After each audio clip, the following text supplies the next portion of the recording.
couple people jumped into the lecture room, and I'm jumping in live with them, saying hello. Good morning. Good morning. So someone else is streaming already. Yay!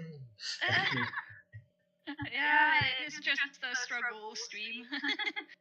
I took a break for a week after we talked last, Simon. So now I'm back to this menu problem that I had. And I've gotten a little bit further, but there are many problems.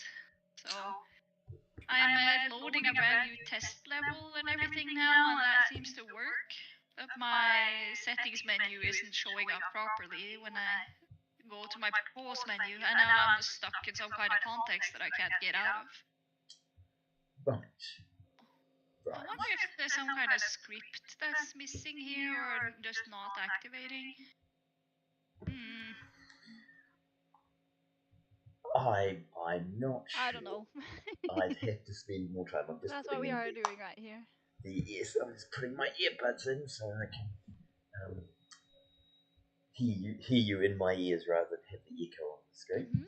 So, yep, and got another 5 minutes before we start because it's the academic quarter, the whole 15-minute time between when you guys actually start. Now I'm on my laptop, so I'm on a single screen, which is why I'm overlapping myself everywhere. And you're seeing me that way. But I was just going to check that my audio is working.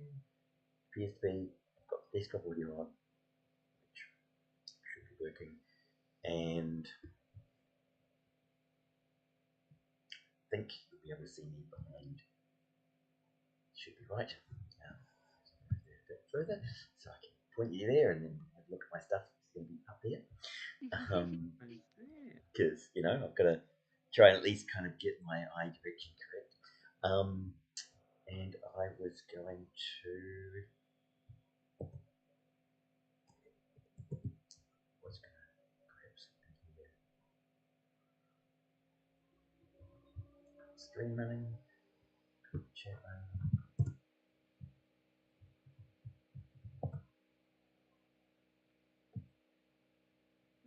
Close the stream. Put myself up. There.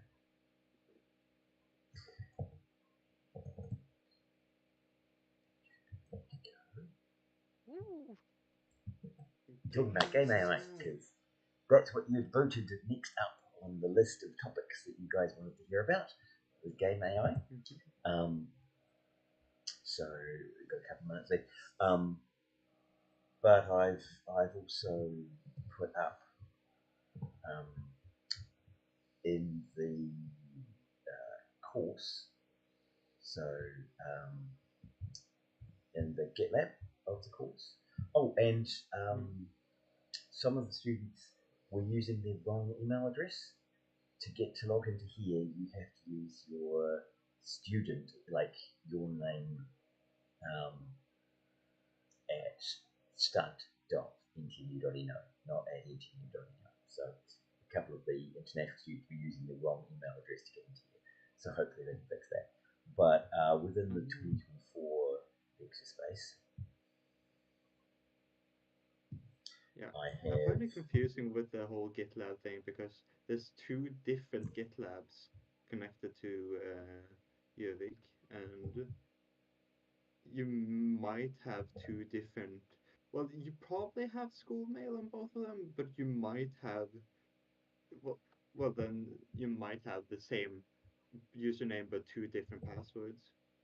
Oh, okay. I did not know that. I thought this was the only one. Okay.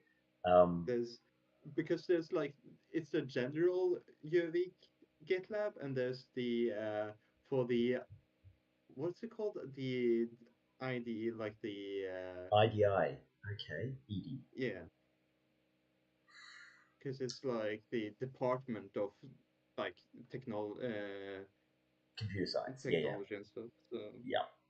I had seen that there was a suggestion that the general GitLab was going to be changed out for GitHub, and that the university was no longer going to support GitLab for or the normal things. And I thought that was at the department up in Trondheim, but it may be the GitLab across the university, but this ED GitLab is our own, and so we get to keep it.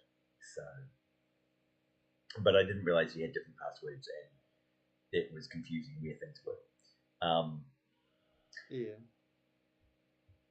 Yeah. So if we probably have a look, sorry. If I have a look in lectures, one of the other things, so I've uploaded the link to here, and the PDF, but also this is the generated markdown from the lecture using, in this case, OpenAI, to generate a summary of the lecture in markdown format with links in it. So yes, it's good. It's interesting to kind of throw up the AI version of things, just to see how they look, particularly when you can ask it to do things like markdown. Okay, 9:15. We've only got 2 of you. Usually we have a lot more. Is there something happening in Europe? That's not that I know of. I think people are just slow, I guess. Maybe I become. Oh, I've got one more! Yay! Maybe I just became very, very boring all of a sudden. And people decided that they don't need to. Oh! We've got a whole bunch of people like arriving. That's very good. Maybe everybody's on. No, we've only got 3 concurrent viewers or one views and 3 concurrent. 1 views, 3 concurrent. I don't know why those numbers don't line up. Right. So I think that's streaming correctly. At least one person's found it. It's 1:15. We have a bunch of people rolling out of the dark. And is it starting to get dark in the morning now there? Not yet. It's pretty light right now. Sunny. Good. Yeah, no. In the past, I've transitioned to dark slides when it was dark outside. So you guys have had after dark mode from the beginning, but in previous years I was light slides until it was dark during the lecture, and then I moved to dark slides to align with the morning. So yes, kind of getting that close. Okay, it looks like most people are turning up. That's good. Okay, so let's jump across and let the rest of the people show up as they do. Jump across to this and start the slideshow. Right. Good evening, everyone, or good morning, Norwegian time. So this lecture was and I'll do it. I'll show you because like being super transparent. If we go to the issues ranking in the GitLab, you can see here that we've done multiplayer, we've done design patterns, and so AI was the next one with 5 votes. So if you want to go, and that will be done because it was today. At the moment, the next on the list would be graphics and shaders, and then debugging after that. And Gen AI for game characters is a lecture that I already have because I'm giving a lecture to our New Zealand Game Developers Conference this week, which is like the Nordic Game Conference, and so is our local version of that. But next up is Game AI, and next week, and I'll send out a reminder of this, I'd like to do a bunch of playtesting. So I was warning people that they should try and get a demo up this week. I would like to do formal playtesting with other groups next week. So I'll be asking you, will your game be at the point where it can be playtested next week? And if I can get that information by Friday this week, then I can look at it on Saturday, well, rather on Sunday our time, and then notify which groups will be testing which games once I know which games are ready for play testing. But Game AI is the lecture that is up for you guys today. So,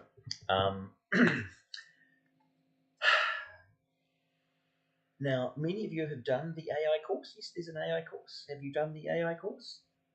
Can I get a feeling for how many of you have done the AI course through chat? So, are there thumbs up for the AI course? Thumbs down?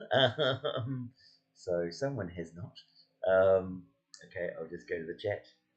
Okay, so no one said yes to the AI course.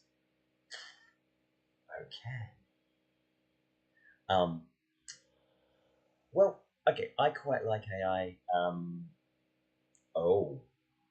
Okay.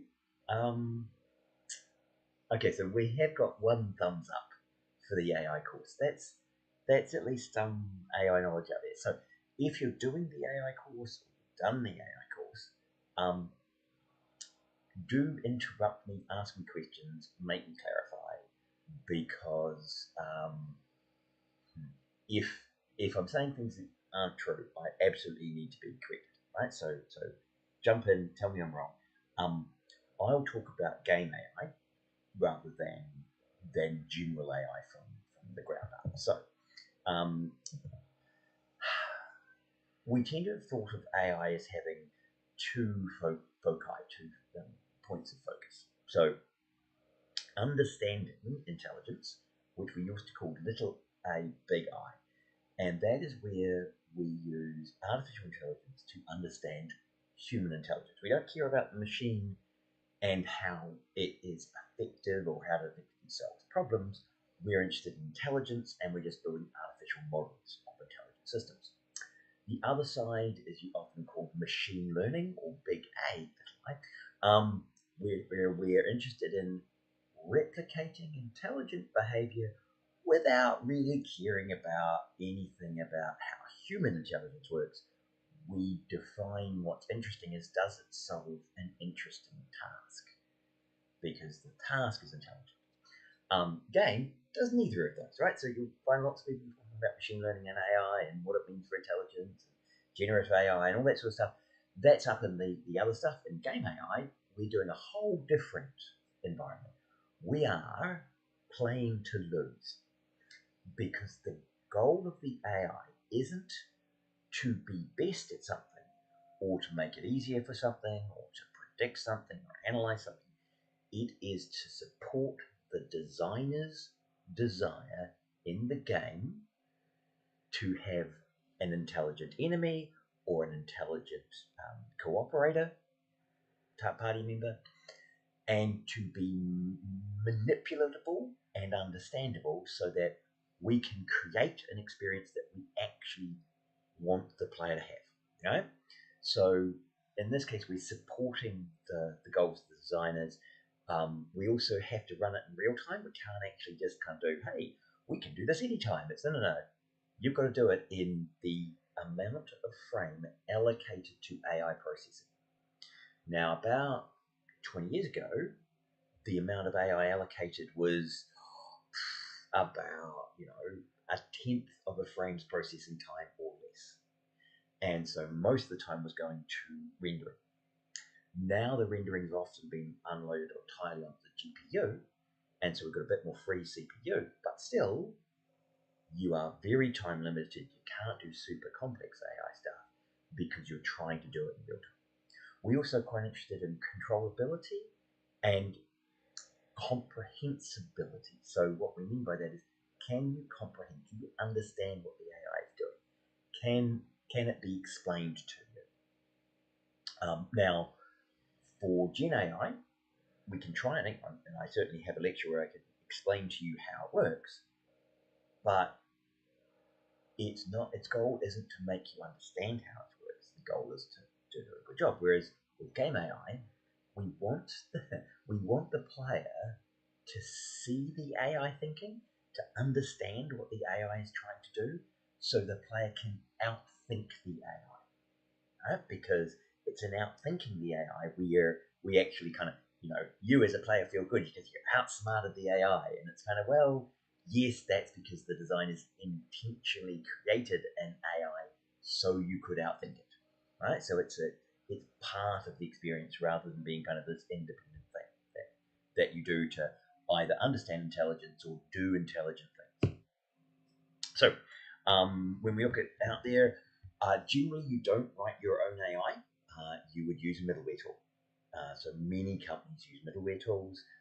If we have a look at the middleware tools that are available in the Unity store and on the Unreal market, you have 380 middleware tools that are behavioral AI on the asset store for Unity. The Unreal marketplace has 427 that are tagged with AI, which means they are actually AI. Interestingly, in the marketplace, there is 32,000 items tagged as no AI, and this is what they mean by that is that these are all the ones that say generative AI hasn't been used to create this asset. So if you're looking for 3D models, or you're looking for images, or you're looking for a code, there's a tag that people can list in the marketplace that says, oh, this tag, the 26,000 tag, was it was the tag for saying it was non-AI. And there are only like 32,500 actual assets in the store. And so the vast majority were made before generative AI was available, and so are listed as no AI.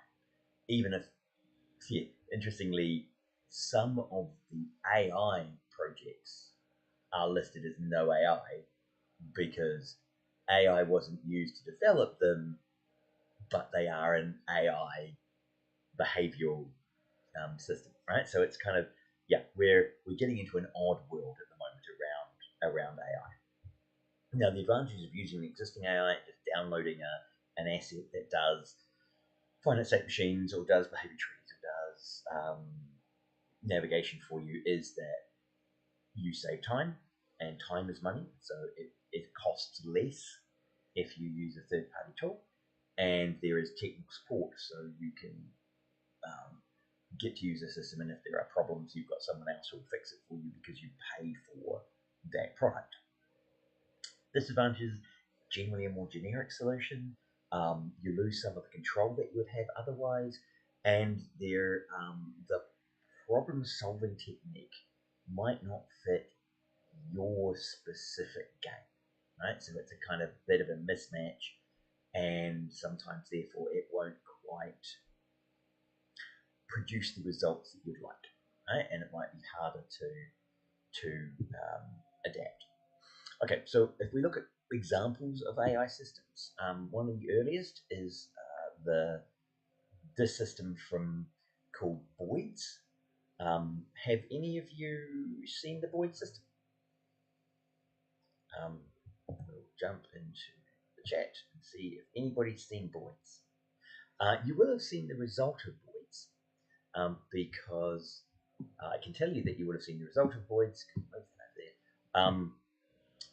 Because this simple 3-rule system was used for The Lion King. And the scene in The Lion King when the wildebeest come over the edge into a chasm, and they run down the chasm, and they run past Simba, and they eventually trample Mustafa? Yeah. Simba's dad. They crush him, and that's a pivotal part of the movie. But the animation was done by using these simple rules. And so this is an AI system because it's a very simple set of rules, and it creates an organic looking flow. So there are, you can go and have a look at various Boyd's style, so BOIDS style interactions. And this is one of what we call an emergent behavior, where we have simple rules which create complex behaviors. and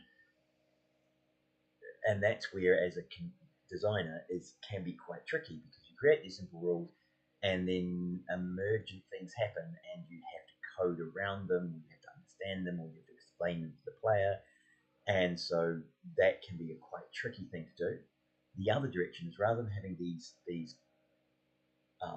features emerge out of simple rules and their interaction, you create scripted events where you trigger specific things, you wait for events to occur, and you have things like narrative triggers. Many of the games you would have played, as you walk through them, you step through a trigger, and that trigger makes some AI happen in the game.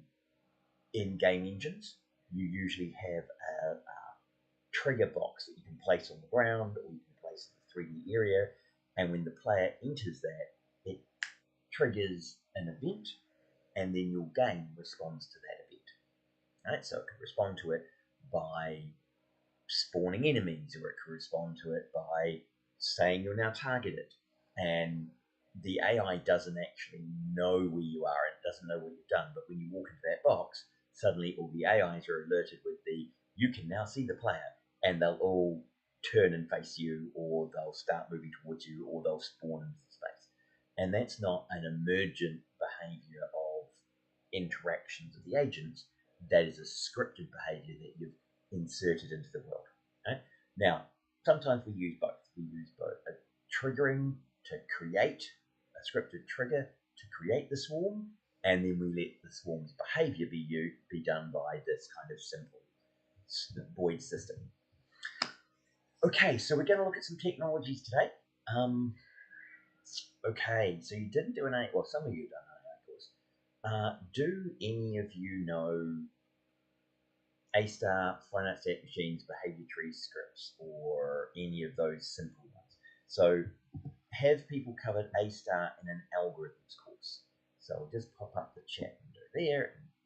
Oh, yeah, I'll put it right there. So at least some people, A-star, they've heard of A-star. Fabulous. So we've got at least a little bit of A-star. A-star is the most common navigation, what we might call AI system. So I'm glad that you've covered it somewhere. It's often used as just a good example of a graph algorithm. So hopefully you came across it in an algorithms course, because it's one of those simple algorithms. So I'll talk a little bit more about A-star. If you're using Godot, then there is an A-star on 2D objects that you can use. In Unreal, there's a nav mesh. In Unity, there's a nav mesh. In finite state machines, there's a Godot asset that uses it, and Unreal has a built-in finite state machine and an Unreal state tree that there's a state tree that is a hierarchical finite state machine, and in Unity there are finite state machines. You can use those assets, and we'll talk about behavior trees because they're an interesting use case of this. So if we first have a look at A-star. So A-star is a core search algorithm. The problem is it's kind of too good, because it does this kind of search where it finds the perfect route to the goal, and that's not necessarily how agents actually explore. And it doesn't have to be a grid-based search like it is here. There, I can't actually know if I can see that, but this stuff. It can be more like that stuff up there, which is a node-based search, where it actually searches through nodes and has different costs. So it's used to find paths. It's usually used to find paths in space, so we think of these as geographical locations, and we have this idea of a heuristic to make searching a bit faster than just a breadth-first search. One of the interesting things is you can actually add additional information to A-star to make it more interesting than the naive search. Also, to save time, because this search, where it's having to do all of this work, is very slow. And so if we've got a group of units, what you can do is you make one unit do the A-star search, and then you have the other units follow that lead unit. So it's not that you have 10 units, they all do a shortest path search and they all work out the same path. One does it, and then everybody just follows around the one who's following that path, right? So you kind of cheat a little. If things move or you block areas, then your A-star also gets confused and will have to make a new calculation. And sometimes, if you're doing pathfinding and you have blocking characters that are moving, and I walk through a door and I'm suddenly standing in the doorway and another character is doing an A-star and they look and they can't see past me, and then immediately they turn around and start wandering over to the other exit because I've now blocked their shortest path. Even though I was walking through the area, it's kind of that, like if I stand there, suddenly they're still 10 meters away, and instead of keeping walking towards me, assuming I'll get out of the way, they navigate around me, and it's kind of that's a bit weird. So sometimes you have to be careful how you implement A-star, that you're not wasting massive searching resources, and also you don't get these very unusual, overly perfect paths. There are some interesting things in A-star. This aligns with what you've heard before. Is that the system has the concept of a path. The steps can be assigned a cost, and there's a way of guessing, this is heuristic, that you're getting closer to the goal, right? So you can guess the direction of the best path. So one of the games back in the day when one of my friends worked on, Halo 2, it defined actions as a graph. So instead of thinking about location, A-star pathfinding, it defined all actions that the enemies could take: reloading, shooting, picking up ammo, throwing grenades, chasing the enemy, fleeing from the enemy, taking cover. It considered all of those as actions in an action graph.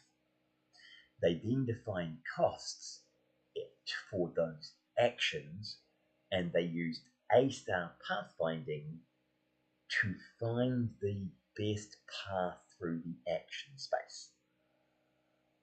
Right? And so that was which actions do I take to get to my goal? Here's all the actions I could take. Here's the cost of making those actions, and here's how those actions change the world. And my goal is to map through to get from where I am to my goal through those actions, right? So they used A-star, but not in a geographical way, but in a actions-based way. There is another way that you can do A-star pathfinding, and actually I generated this example with Claude. Unfortunately, I just looked for it and I couldn't find the specific version, but I will find it, and I'll put it up online. But what we have here is the idea that with your A-star, one of the things you might remember is that for A-star you measure the cost from one node to another. If you're on a grid, what you can do is you can do like a tree cost here. You can make trees cost more to go through a node with trees. So if it's 10 times normal cost, that would mean you'd rather go 5 steps up and 5 steps back rather than try and go through the tree. But if you had a line of trees and all they had to do was go through one of them, and the line of trees was more than 10 units, then I would walk through the line of trees rather than walk around the trees, right? So this idea of you have nodes which have an internal cost, and then you have different paths that you could search which operate on those different costs. Now, what we could do this with lots of different things. We could create avoid areas that are far from roads. And so, if these are your roads, you then create a height gradient and you add costs for costs that are away from the road. And so the units when pathfinding will pathfind on roads. Also avoid areas which are in or near sensitive areas. So you define, enemy territory or, dangerous locations on the map. And the AI will then combine the cost of that map with all of the other costs they have and change their behavior. One of the nice examples of this is if you add, if there's a bridge and you've got your player is sniping the AI on the bridge and you've got this A-star pathfinding, what you do is you don't try and make the algorithm more intelligent, right? You don't try and change the brain of how A-star works. What you do is you paint on the ground the blood of the other AIs. You basically increase the cost of going across the bridge. And you paint on that ground, and so when the agents do A-star, when they plan to A-star across the bridge, they see that they get this cost that keeps increasing, and eventually the cost of going over the bridge is so high that the AIs will stop going over the bridge and they'll go to the bridge further away that you aren't sniping. Okay? Now what the player thinks in the mind is, hey, wow, it's clear that they've worked out that I'm killing them on the bridge and now they're avoiding the bridge. And they think that the cleverness is in the head of the AI, where actually the cleverness is on the ground. Right? I've changed the environment. The AI is still doing exactly what it was doing before. It's just the ground has become clever. And I can make interesting units, like I could have some berserk units which would charge through the blood rather than go around it. And so now I have two AI types. One, but they're like the brain is identical. They're both A-star. It's just one uses an overlapping where have other units been killed, and some units don't use that overlap. And so now they look different, they behave differently. It feels like you've got more complex AIs when in fact it is the same algorithm just with a different environment. Now actually that is kind of a copy from the real world because ants have a very simple scent following mechanic, and to be intelligent they make the ground intelligent by laying scent on the ground, and when you follow that scent that either, depending on the type of scent, so the neat thing with ants is when they're wandering out they've got one type of pheromone.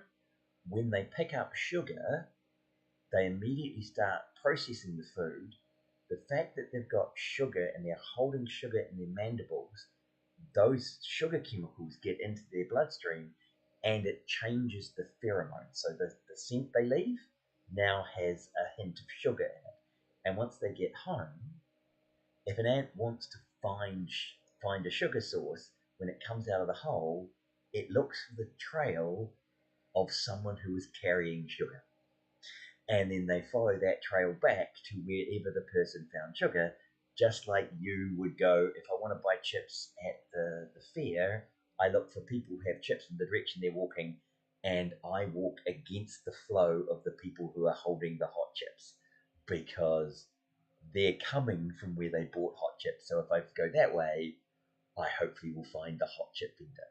That's kind of what ants do when they go looking for food, is they don't actually use a brain that knows locations of things, or they're told where things are, like bees have communication, get told where things are.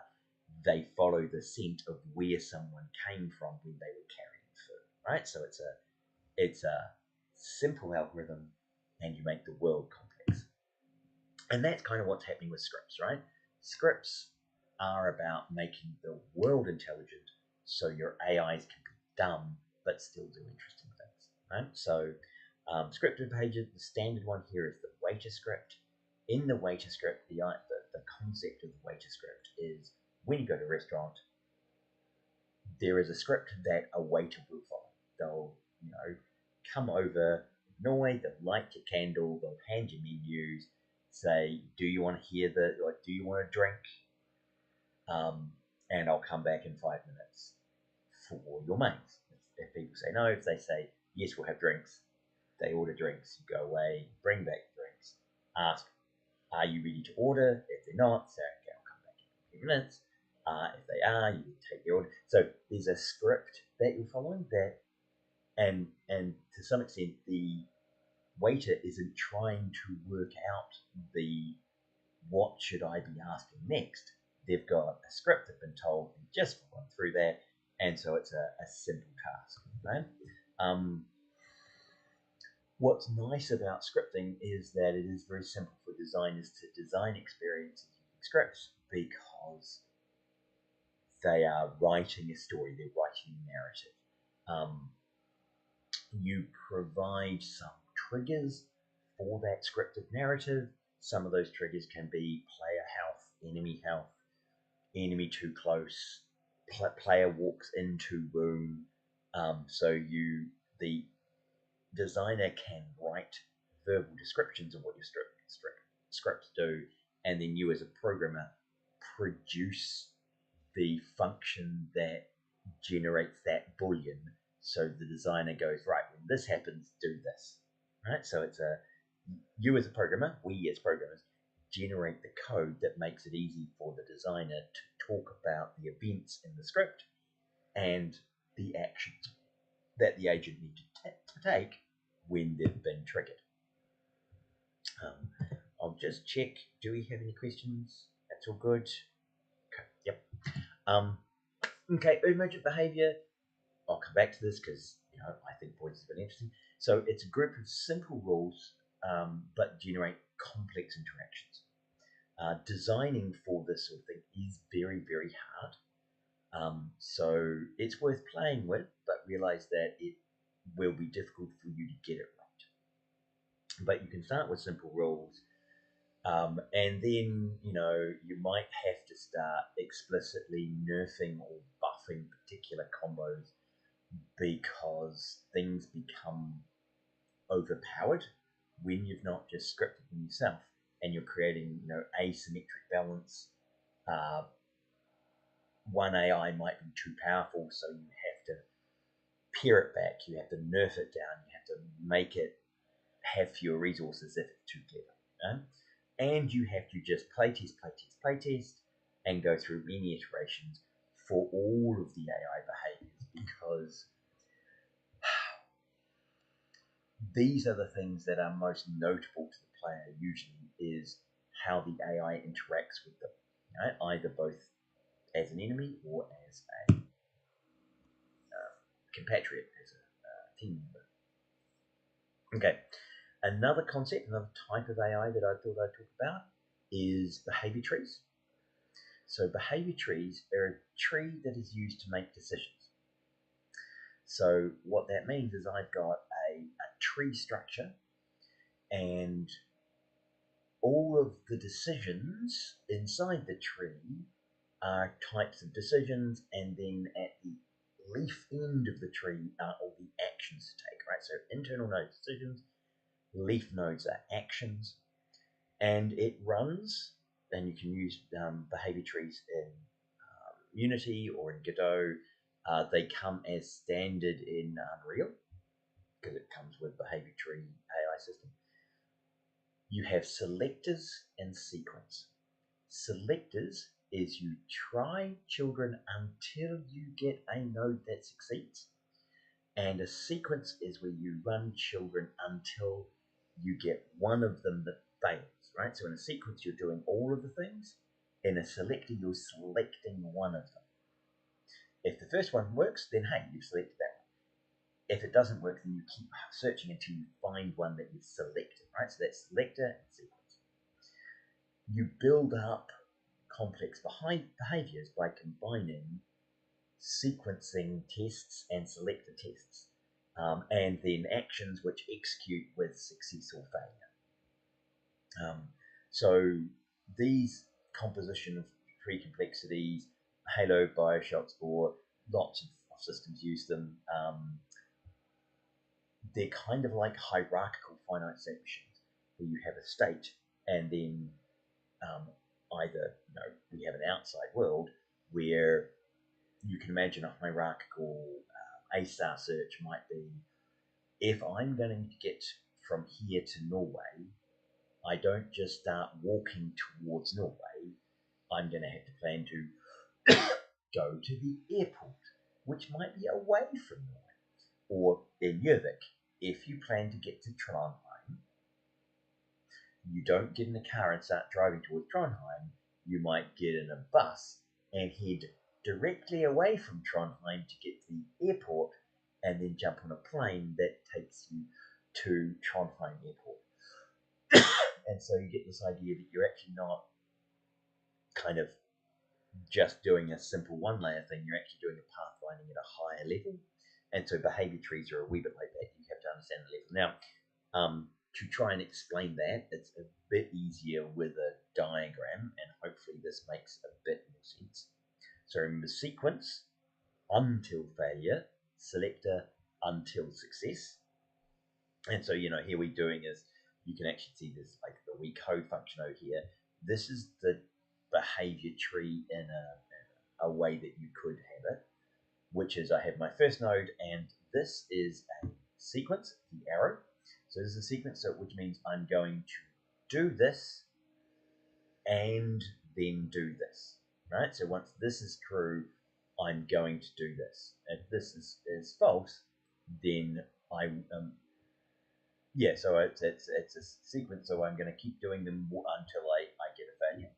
If it's a selector, I do it until I keep trying to find things until there's success. So I'm going to do this branch, and then I'm going to do this branch. What are these branches? Well, in this branch, it is the grabbing object, right? Or finding an object, and this side is grabbing, right? So I'm going to grab. So the sequence that I'm going to do is find object, grab object.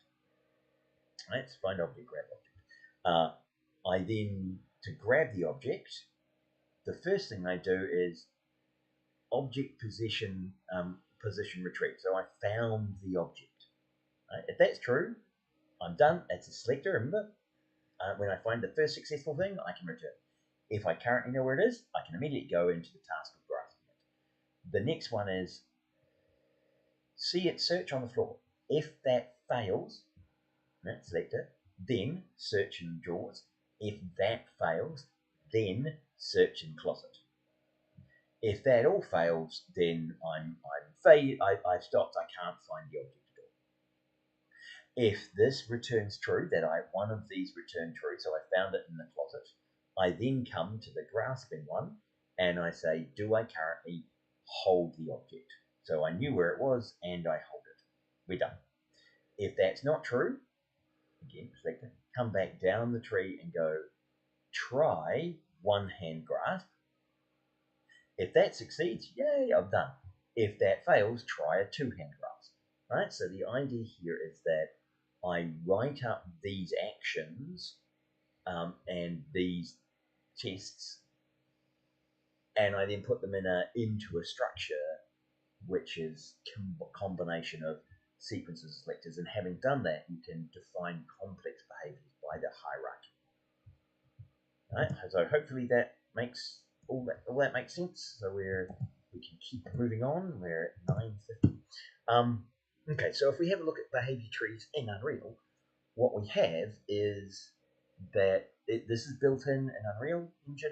I know most of you aren't using Unreal Engine, but if you are, there is a blackboard system which acts as the memory of the agents, and there is a visual creation of the Unreal behavior tree. And here you can see it explicitly says selector and sequence. Before we had a sequence up here, and then we had selectors down below. Here, selector, so we're not going to do all of these. We're going to do one of these in sequence. So we do a selector. We go, hey, can I chase the player? If that's true, and I'm chasing the player, all done. I'm good. If that doesn't trigger, doesn't return true, then I come down here and I do sequence, right? So I ask, okay, well, if I couldn't be chasing the player, then I'll do patrol. And patrol actually has some children, which is a sequence, so it's going to do a sequence of things, and chase player would do a sequence of things. But I have a selector because I say, hey, do one of these, try the left-hand side first, and then I come across to the right-hand side. Within those behavior trees, the Unreal is driven by events, and so there's an event received execute AI. So within the system, you build these blueprints which have this event, which is, hey, to execute the AI, you must have a finish execute for the tree to work.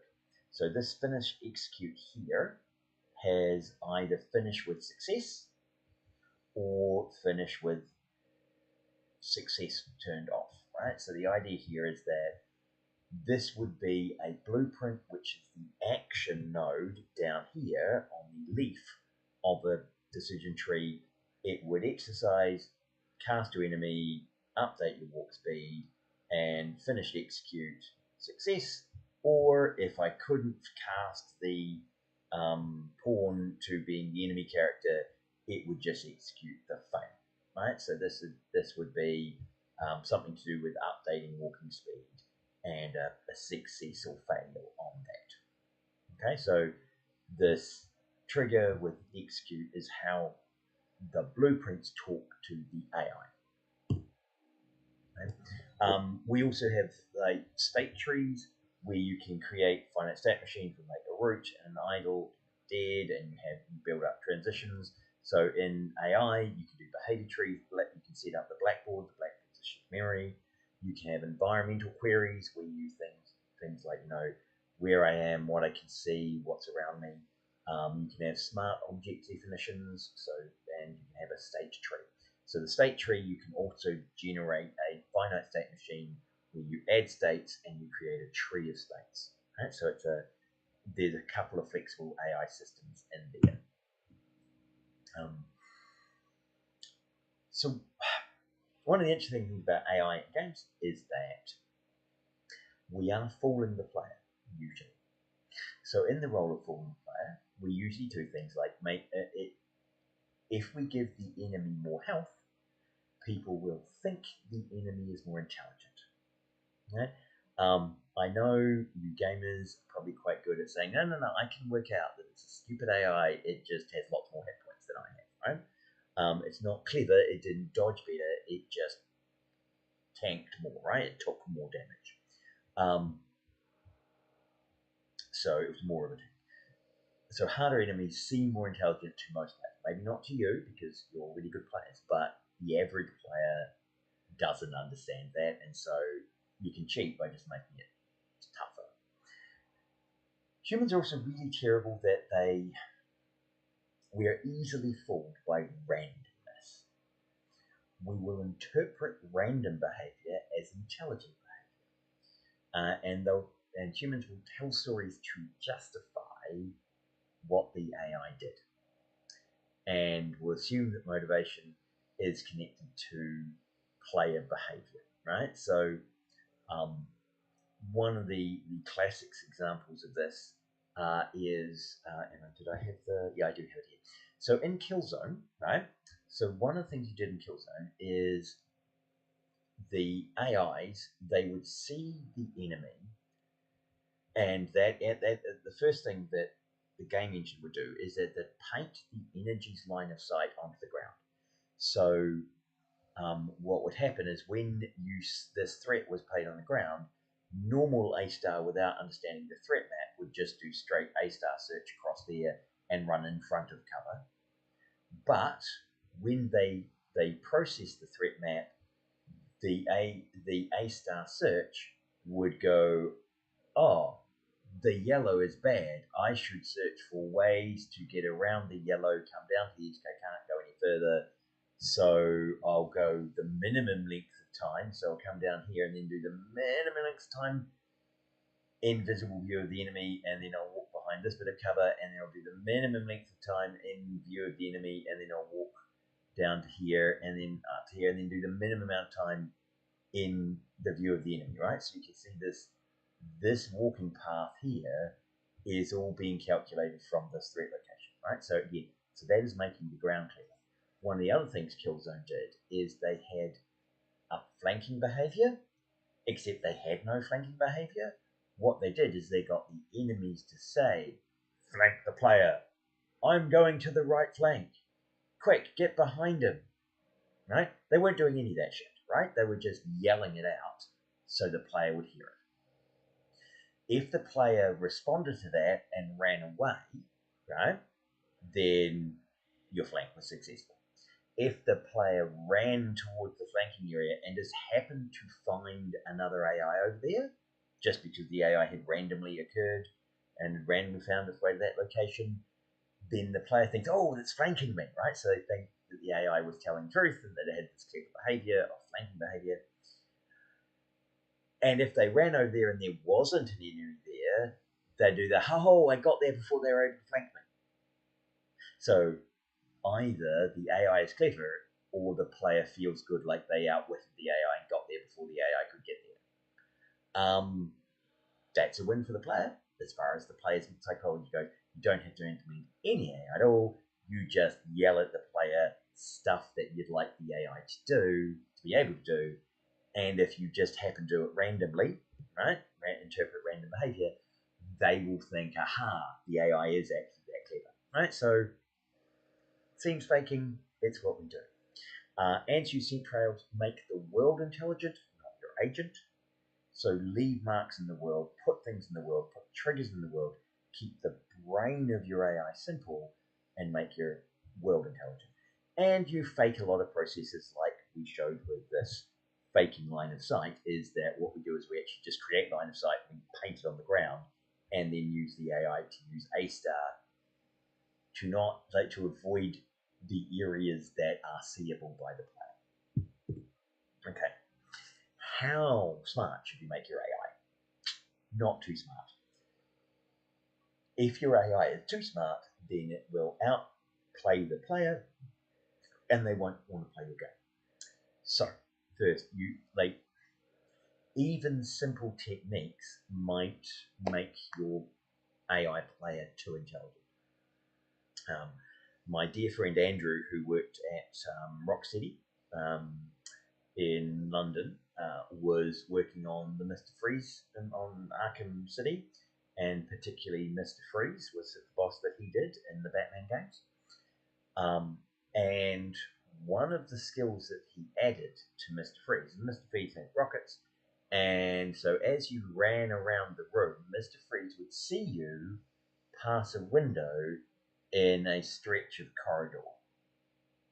Now, because you passed the window running at a certain speed, I can look at you and go, you're running in that direction at your normal running speed, so I know you're going to take 5 seconds. 1, 2, 3, 4, 5, shoot at the opening of the corridor. Because Mr. Freeze says, I see you as you go past the window, and you can see that Mr. Freeze has seen you. And then he waits, and then as you come out, you get hit by the missile immediately. Right? And players were pissed, right? They're saying, he's cheating, he's seeing through the walls. And it's no. He saw you through the window, and we just calculated how long it would take you to get to the door, and then shot the missile from the other side of the room so it would arrive when you did. And, if you were clever, heard him say, I saw you, stopped, you would see, because I thought this would be great, you would see the missile explode in the area just in front of you because you'd outsmarted Mr. Freeze by stopping and letting him blow up the space in front of you.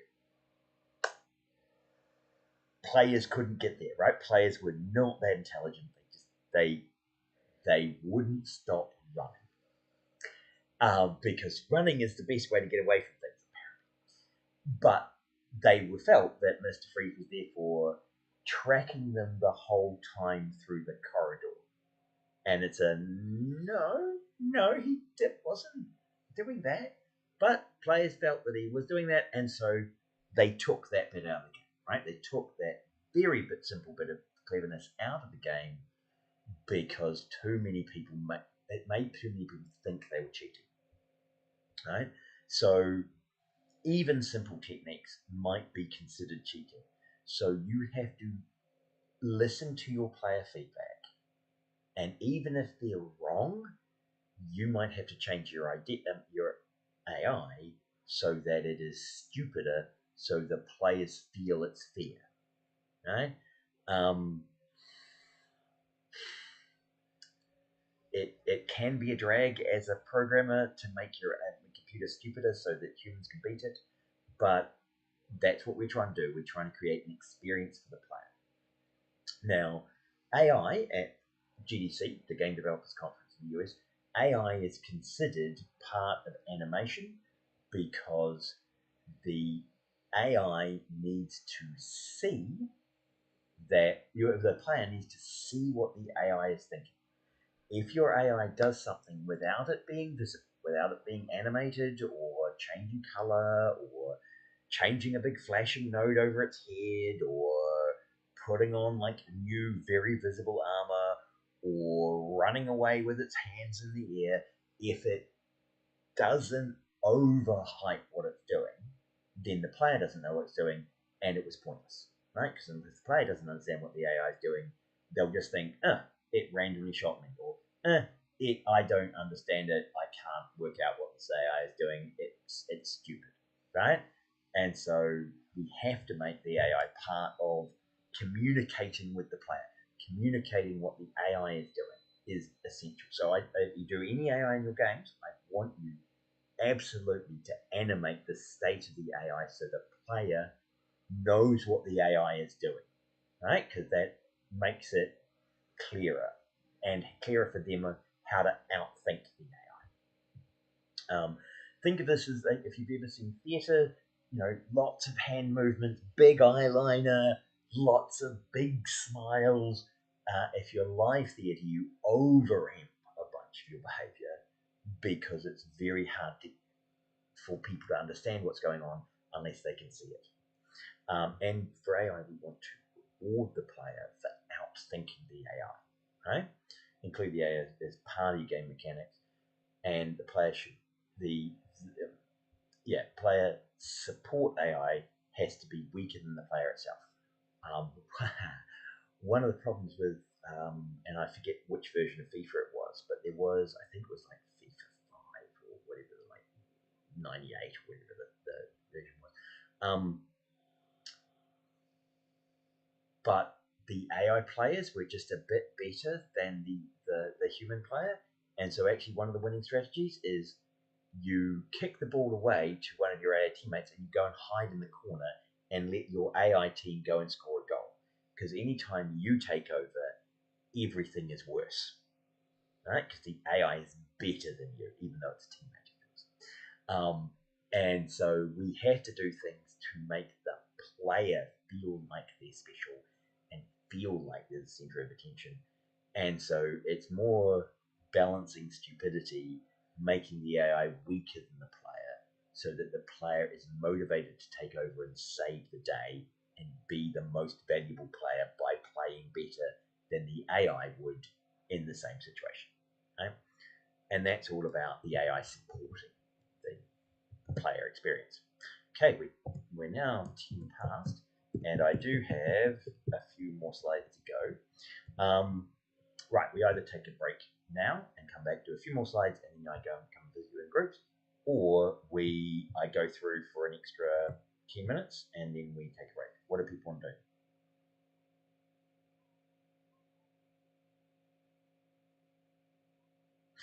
At least Cecilia is quite interested in a break. So with only one person voting, this is how elections work. People who vote get to make the decision. People who don't vote don't get a say. So we've had 2 votes for break. So we'll take a break and we'll come back in 10 minutes. So at 18 past. Okay, so go have a break, go to the toilet, grab yourself another cup of coffee, whatever it is you're doing in the mornings, and I'll see you in 10 minutes. Okay?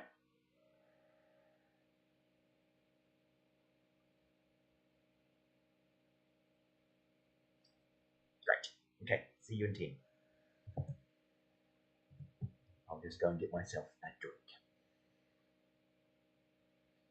And can I pause my YouTube stream.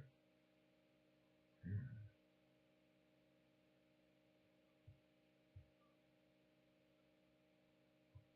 suppose I can go to black.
Hello. Ah, you're not that one. It's that one. Yes, I'm here and there, and that's all good. And that's going in. That's going in. And yay, people are back. That all looks good. And yes, we're back up and running. Excellent. So people were over a break. We just had a break. We're now back into it. It's been 10 minutes. Okay. Right. Code associated with AI. Now, you can, of course, do all of this AI stuff directly in most of the engines, or in C or C++ or whatever language you use. However, it's quite common to create a scripting language for your designers. Remember, AI is supporting design principles, so it's quite common to create an AI tool in a language that is easier for designers to use than, say, C++. One of those common ones is Lua. Lua was made in the 80s, so it's 40 years old, 50 years old. 40 years old. It was made for the mining industry, right? So it was a simple scripting AI system, or scripting system for designers to configure things like the variables, do simple if statements, simple for loops, simple relationships. And so Angry Birds was mostly done in Lua, lots of Flame were done in Lua, World of Warcraft's UI was all in Lua, because it allowed the designers to design the layout in a language that was simple enough to use without worrying about compiling. What Lua does is it treats all communication with your game engine or communication with another language as basically a stack, and you push on the stack and then you execute the things that are on the stack, right? And you get the result back onto the stack and you pop things off. So you push things on, you push a process on, and that process then runs and pushes the result onto the stack, and then you pull off the stack, right? So it's a very simple, I push all the stuff I want processed, it goes away, it comes out, and then I pull it off when it's done, right? So it's like you send it into the oven to get cooked and you pull out a cake, right? So you put all the ingredients in, and then you put the instructions in, processes, and then it pulls it out. So there are lots of Lua tools. You get Lua tools for Unity, you get Lua tools for Unreal, you get Lua tools for Godot. So it's still a common way of building AI systems. So in Lua, this is the code that you might see, is that you include Lua. This is where we're externally using the C libraries, so they are .h files rather than HTTP files. And then we create the Lua state, and within that we have a main function which opens the Lua file, loads the base content L, so that Lua is the open is what we're going to set up the Lua open to do, and then we process the file my Lua, and then we close it, and within that we can, so this is executing the content of the Lua file. The other way is I can actually, the function that I'm using, we do a double and we set up to check a number from the Lua state. So we get the Lua check gets number 1, puts it in the first entry in the stack goes into a double, and then we can push onto the stack the sign of that double, and then we return the number of results. So the function tells you how many things to look at. So this would be an example of, I looked at the Lua state, I pulled off the content of the recipe for the cake, I did the recipe of cake, and I pushed the result back onto the stack, right? So this was a simple way of interacting where the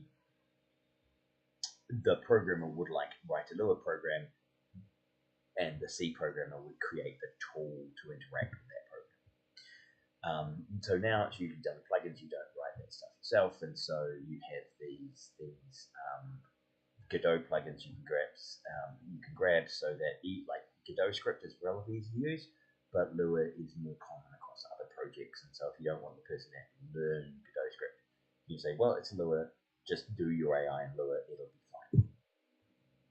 Unreal has a Lua machine plugin, and you can include it manually yourself in C++. And we can go and have a look at a Lua program. If I go and have a look in here, so if we just look at the getting started with Lua, you have code like print hello world, and if you prompt Lua hello world Lua, it will just print hello world, right? Because that's the simple program. You can define functions with function func fact n factorial, which is if n is equal to 0, then return 1, else return n times factorial minus 1. So that's recursive function, print into number, IO read number, print factorial of the number. So the Lua code is pretty basic and pretty simple. And the idea is that when you start, you can assign things values. So a equals b equals a times 2, a equals 1, and that will also work. This will work. That will work, which is horrible, as it says valid. And so if you look through the examples of how Lua code looks like, keep going and show you another one. Print b is nil because b doesn't exist. B equals 10, and then print b is 10. Right, so it deals with nil pretty easily, and yeah, the following words are reserved, so these are the words it actually knows, and everything else it doesn't know. Right, so it's a relatively simple language, and no action because that's a comment. If there's a single hyphen in the line, the code, so if you get the comment block wrong, it doesn't register the comment. So it's just kind of a very simple language. Okay. So it's often used. Now, Google had created TensorFlow so you could understand how neural networks work, which is the one way of doing interesting things in AIs with neural networks. We also now have generative AI. If you're interested in understanding AI, you're interested in understanding how neural networks work, the Google TensorFlow is a way of understanding that, right? So it takes you through examples, and you can explore how to use AI and Google will help you understand what's going on with like complex AI and neural networks. We can see. There's a question. Yes, a question. Sorry, I hadn't seen. How should we use Lua in games we make for this course? We don't have a non-programmer designer here, so is there a bonus for Lua now? Thank you for interrupting me.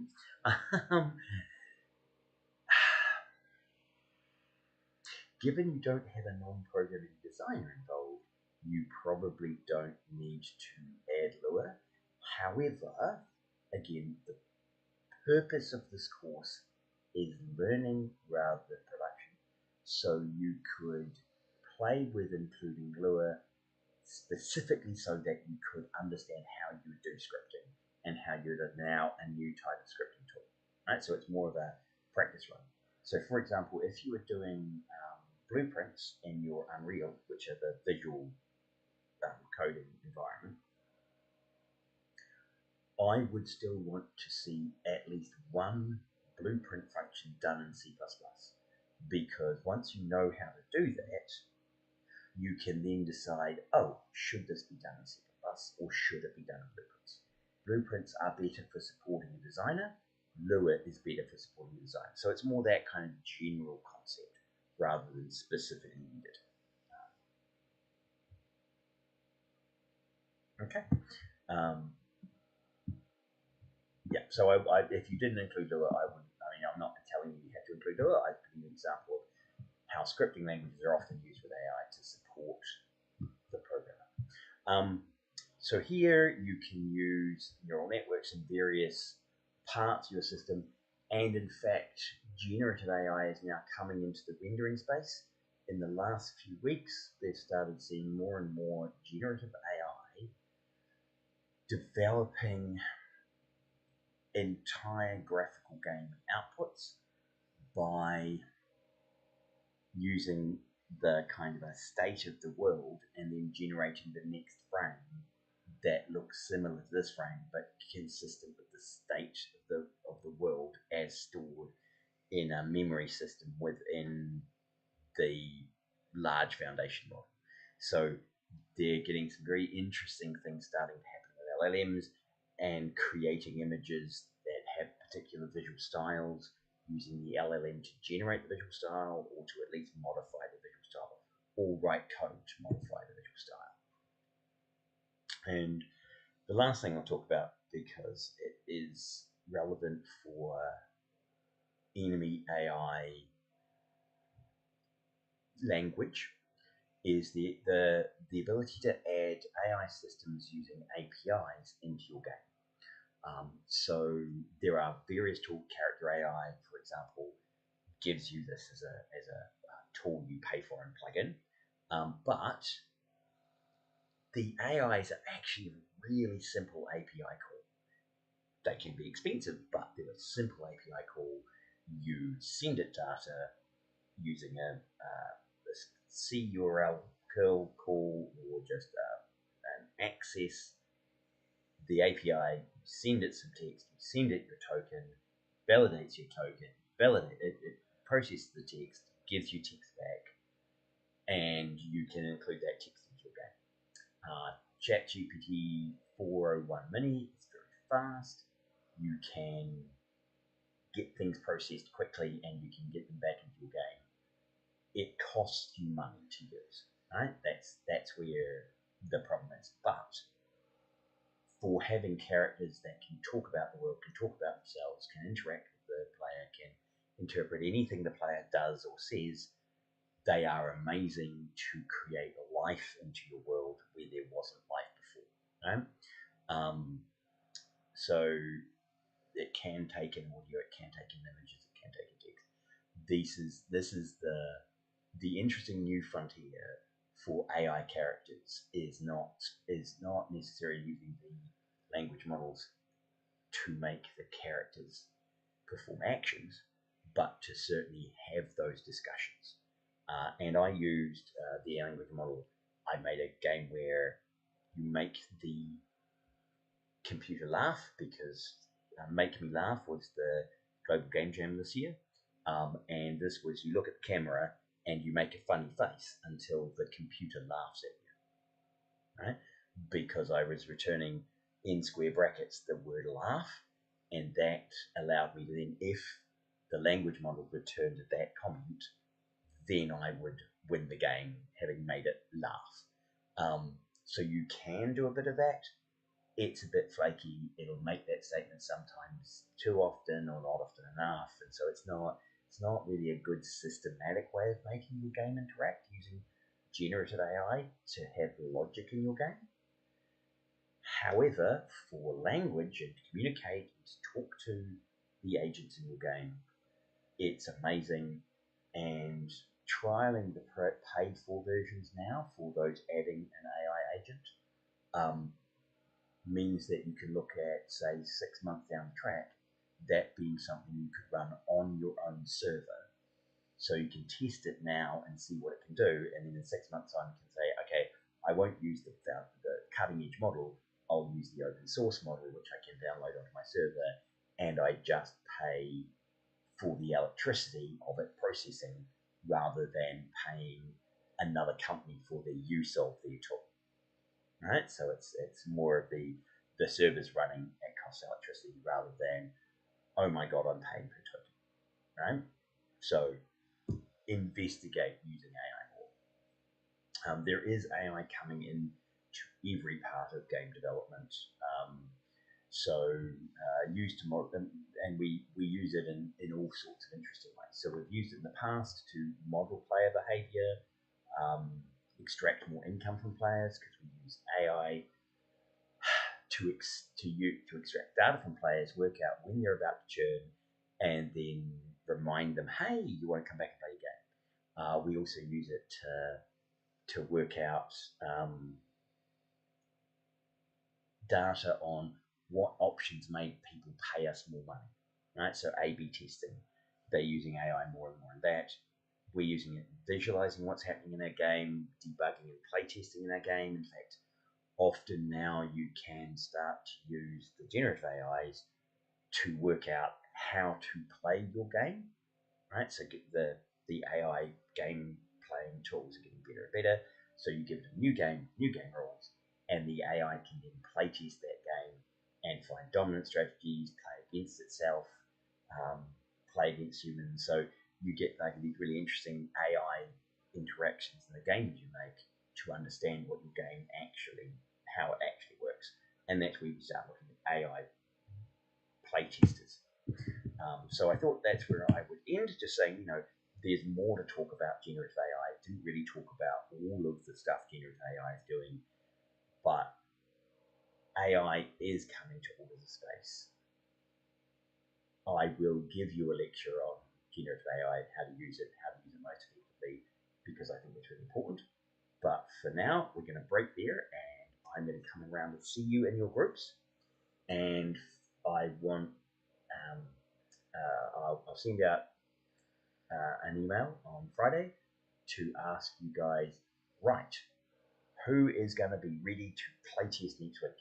So we're going to do playtesting next week. I will talk through some playtesting, and then we'll break and do the playtesting, having had me give you instructions on what good playtesting looks like, what good playtesting feedback is, and talk you through the form that we use, and perhaps show you in the GitLab how you register the results of a playtest, and then you can fix those problems, or you can allocate the playtest to different people to solve or improve. So next week we'll be talking about playtesting, doing some playtesting, and then I will get back onto the list of the topics you want. So if you want to go and change your vote, that's great, because like all the ones that are done, you don't need to vote for them anymore because they've already been done. So you can move your vote, you can thumbs up on other topics that you're interested in. And remember also, if you want to add your own topic into that list and then have me teach that, I'm happy to adapt to what you think is important and what you want to learn. Okay, so any questions about that? Does that all make sense?